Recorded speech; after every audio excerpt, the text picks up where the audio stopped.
Every day another door closes, but a new one opens again. Whoa, every way we travel must end, but there another road begins. Whatever you've seen, haven't you heard? So this class, deceptively, is called Impressive Figure Drawing, as a sort of an addendum to this regular class, which I call Expressive Figure Drawing, that is really about figure drawing. What I like about the title Impressive Figure Drawing is it's very deceptive, because it seems like what it's referring to is, oh, I'm going to impress somebody with the great drawing I can do. But that is not it at all. It's the other way around.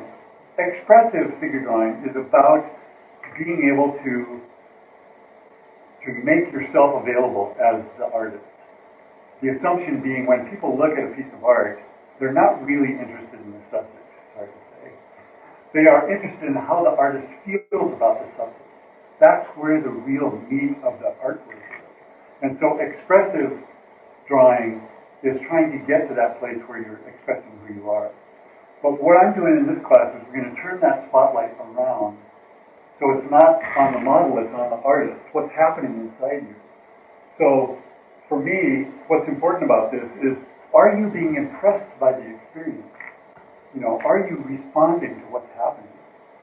And you might think you've stumbled into the wrong class because there's nothing in here about drawing.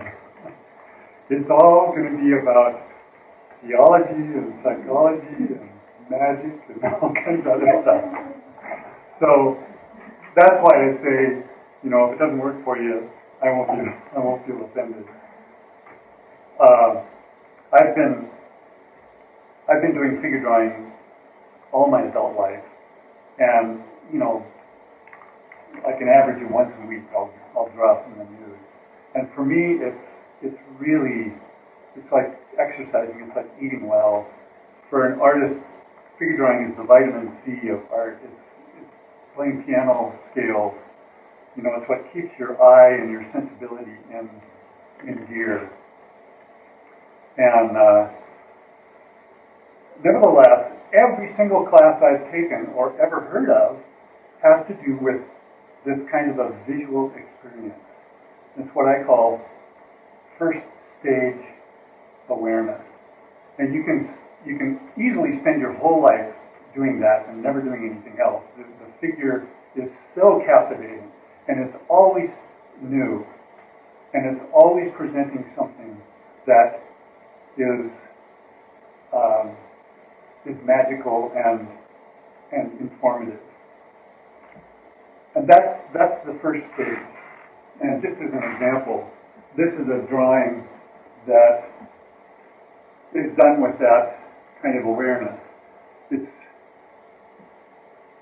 pretty literal. Everything is in good proportion. You know, it's a fairly good drawing. There's even a little emotion that you can pick up on the model's faces. But what I want to point out about this is it kind of feels like you're looking at this view through the window. You know, you're not really engaged. You're just a witness, right? So let me show you another drawing that is a little more involved, and this is what I call stage 2 awareness. And that's where you begin to become aware that what you're presented with is not just a fluid object. This is a human being with a psyche. And you come into the presence of this person, and things happen in the room. I'm embarrassed to say that I did figure drawing for years and years and years before it finally hit me what was really going on. And this is what I'm going to introduce you to. And I've not heard other artists talk about this, but it's kind of like eating of the fruit of the tree of knowledge. Once you know this thing, you can't unknow it. And because you're all at least partially interested in the class, I'm going to tell you. So it's going to be too late to go back. I'm going to write it down. And that is, I started to realize, here I am with another person in this room, one of the few times in my whole life when I'm absolutely certain that that in this interaction with the other person, they are being 100% honest with you. Not only is that a really sublime gift, that's a wonderful gift, but it's also a terrific challenge, because it's like the model throws down the gauntlet and says, okay, I'm being honest with you, what are you doing?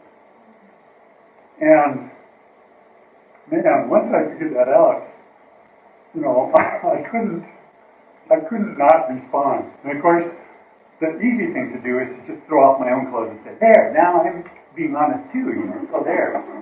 But it doesn't work that way. What we're faced with is having to open up your soul and be as vulnerable as the model is being for you. And this creates this really magical kind of relationship that I'm going to try to unfold in several different ways. There's a couple things I want to say just about the way I talk about it and the way you understand it. First of all, you might not ever hear this from another teacher, but I would encourage you not to listen very carefully. So don't take notes. Don't try to memorize all the parts. Just try to listen with a little bit of a daydreaming brain, because this is not information that is conducive to the left brain, where you kind of memorize everything and you have all the parts organized. It's really more for the right brain, the artistic, the feminine brain, the part of you that is emotional and intuitive. And so if you listen sort of daydreaming, every so often something will make you perk up. And that's when you're plugging into something that's really important for you. Because my feeling is, every human being is different. We all respond to different things. And some of this isn't going to make any sense to you. Don't worry about that. If you don't understand the psychological language or something, just don't worry about it. Just kind of be half here. And if at the end you realize, oh, geez, there's something going on, then that means you're plugging into it. So I've described this in different ways. One of them is it's kind of a combination of psychotherapy, theater, and professional wrestling. And there's actually the technique is inspired by alchemy. And nobody knows anything about alchemy. It's this very weird kind of ancient technique. And our popular understanding is a bunch of smelly old guys, squirreled away in some dungeon, cooking up pots of poisons and blowing things up and poisoning each other, and trying to make gold out of lead, really. And that's a pretty accurate description, really, except that they weren't trying to do it literally, they were trying to do it figuratively. So what they're really looking for is the mystery of the universe. And in fact, what they did was they turned this weird study of alchemy into what we know as science, the scientific method. And they also developed another discipline, I didn't know this until quite recently, of psychology. Psychology comes out of alchemy. And so here they are, throwing these different things in the pot and stoking up the fire and seeing how things react. And so there's a physical aspect to it, but there's also a psychological aspect. Because things happen and you get surprised, you get shocked, you get poisoned and die. And the principle behind it is essentially you're pulling everything into opposites, and the opposites interact with each other, and you use that energy to create something, knowledge or create a new material or a kind of metallic acid or actually this process can be applied to everything. And what is so unique about this is it seems to me that the relationship between the model and the artist is sort of it's a cultural archetype. And especially in the Western world, it becomes its own kind of sub-theme of human experience. And it turns up in cartoons and movies and you know, there's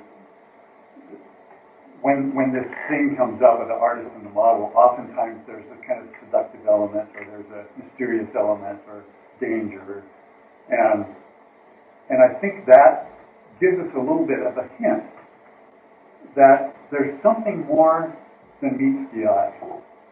And so the drawing classes that you've always taken, where it's a visual experience, is only getting part of the picture. And there's this much, much deeper thing that I've been following for, as I say, many years. And it gets deeper and deeper, and it starts spreading out, and it goes in all these different directions. And it's very much into psychology, and I have studied Jung for a long time. Jung is sort of Carl Jung is almost the founding psychologist. He was a student of Freud and took Freud's ideas and kind of expanded them and made them into this whole ecology of the human spirit, the human mind. And we're not going to get too much into that. We can kind of get more specific if something interests you. We can explore some of that stuff. But basically, what I want to do is give you some really simple ideas for how to move into this other stage of awareness. So the second stage awareness is, you can think of it as a bridge between two shores of a river. The artist on one side and the model on the other. And whereas the first one is just a visual experience, you're looking across the river like this. And the second one, you're really creating a relationship. And there's this amazing energy in between the two of you that is kind of like a wild animal. So the model comes into the room, and if I'm in this state, I can realize that there is a psychic change, that there is an energy in the room that's a combination of my psyche and their psyche. And that it is like a creature stalking around the room. And I don't know anything about this, but it might just come lick me on the face, and it might bite my head off. But there's a lot of energy there. And what I find is the more I plow into that energy, and I open up myself, and I say, okay, I'm here, I'm going to be honest just like you're being honest with me, then the art really starts to come alive. And I learn a lot of stuff about myself. Does that sort of tension go away? The tension never goes away. And I think that's one of the beauties of the experience. So what Jung talks about is, I didn't want to get into this early, but there's a kind of a circular motion between the two, between the artist and the model. So we're circling each other. We are wary. You're engaged, but there's movement, and that movement is like a dynamo in an electric generator. On a bicycle. Yeah. As long as there's movement, there's energy, and you can feed off that energy. This is a very unique thing that happens in this particular relationship. And once I discovered that this was happening in this kind of unique moment, I started to kind of study it and put all these parts together. And I realized that the nude model is naked in a different way than everybody else is.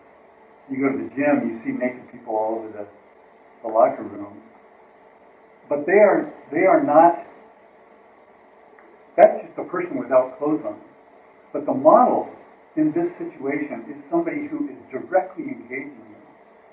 They are here for your experience, and they are totally exposed to you. And so the challenge is, okay, if you're going to participate, you've got to step up. and you've got to open yourself up. You've got to be as vulnerable as they are. And what's so interesting about this, to me, is it's a relationship that I call a ritual relationship. So, if you think about you as the artist and the model, it's not your personality that is engaged, it's your role. So just like if you call up the police and you say, oh, somebody's breaking into the garage, you don't care who the guy is that shows up, as long as they have a uniform on, right? It's the role that you're after.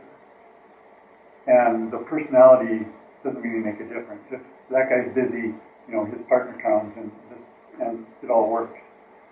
So think about this. In this situation, like in the Coulter drawing group, if the model doesn't show up, you call somebody else. Oh, we just need a model. It's not that we need a particular person. And the same with the artist. If we were doing an interview, a magazine interview, we wanted to interview an artist, if Adrian couldn't do it, then, we asked Jay. So what I'm pointing out is that your role is primary. So here you are, it's you, it's the person you've grown up with your whole life. But here you're sitting here, and your primary role is not really very personal. It's being engaged in this moment with the other person. And the same with the model. Their personality isn't primary, it's the role that's primary. So having said that, I want to talk about the difference between the parts of the personality. So we have a sense that each one of us is a whole person. We really don't think about all the different parts of ourselves. But let me just make a distinction between the persona, which is the profile that you have on Facebook. My name is Tim Holmes, and I'm an artist, and I live in Helena, and I don't have a dog, and stuff like that. That's my persona. And then underneath that is the authentic personality. And there are very few people that really know that personality, like my parents knew it. I was married for a while. My wife knew my authentic personality. That's probably why she divorced me. But there's very, very few people that really get to know that deep, authentic personality. Because we usually don't need it. We just go around in society with our persona, and that's fine. But when you're doing art, you really need to engage your deep personality. And fortunately, in this kind of a situation, you can do it on the paper, and nobody has to, see all of your deep, dark secrets. It's not like you are taking off your clothes and everybody can see how you're made, right? Engaging that deeper part of yourself is what allows this conversation to happen, because the model is already being honest with you.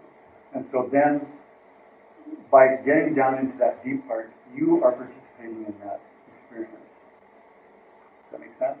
The artist-model relationship really becomes kind of a laboratory that demonstrates every human interaction.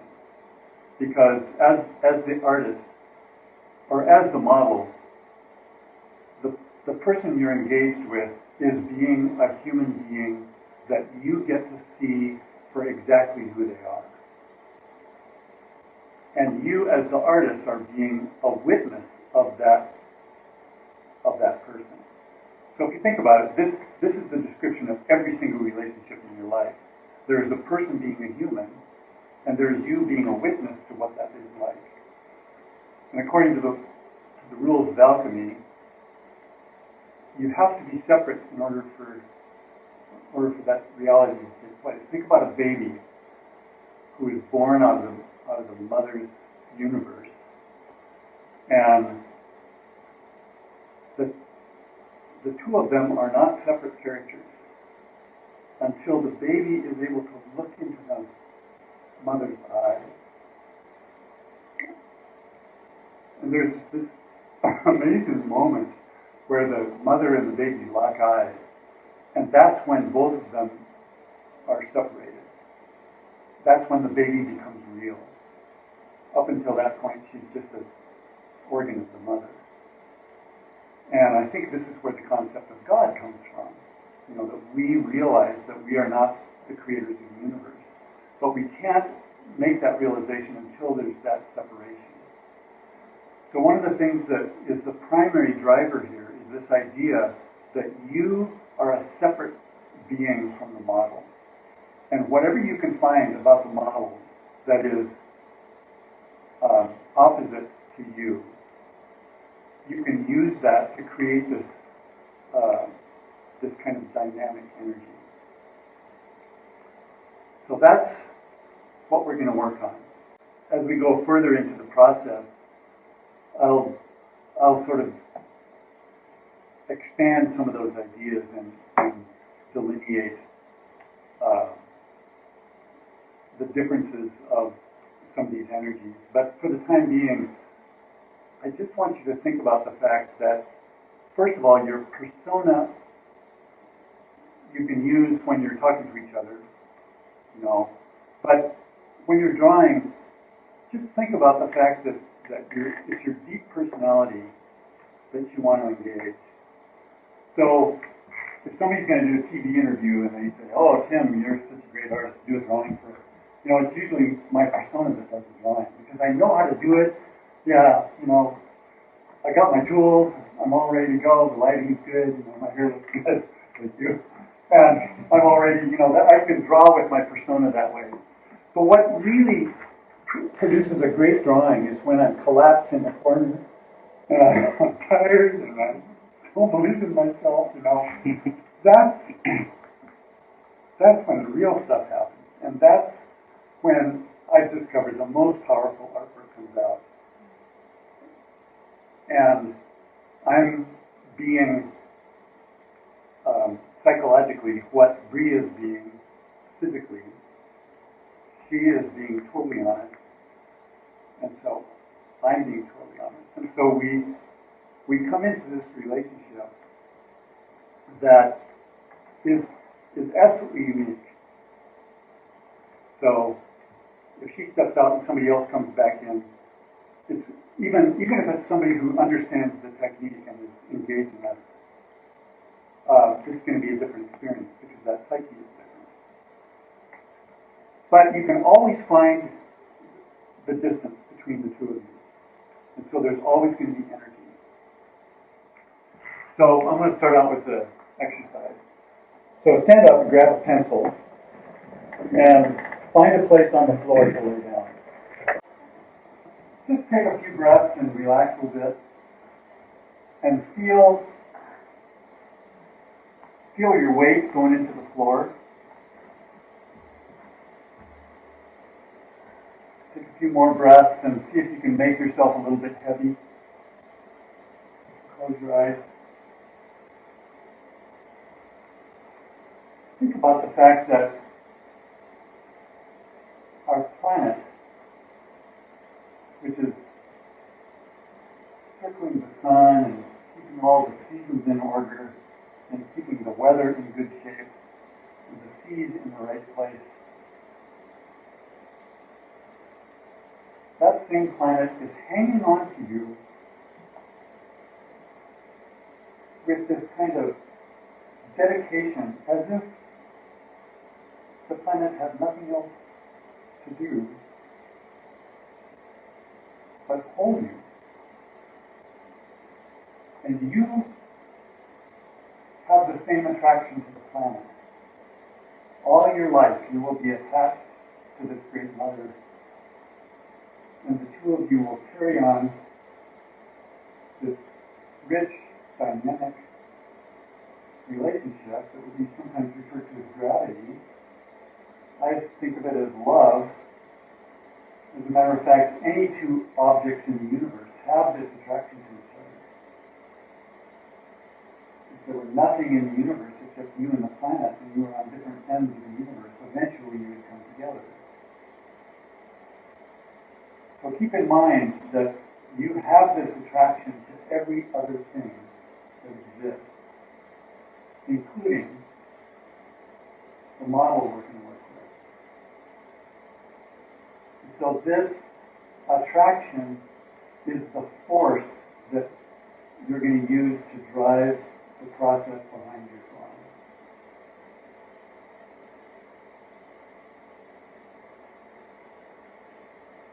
Take another deep breath and get up. Whoa, every way we travel must end, but there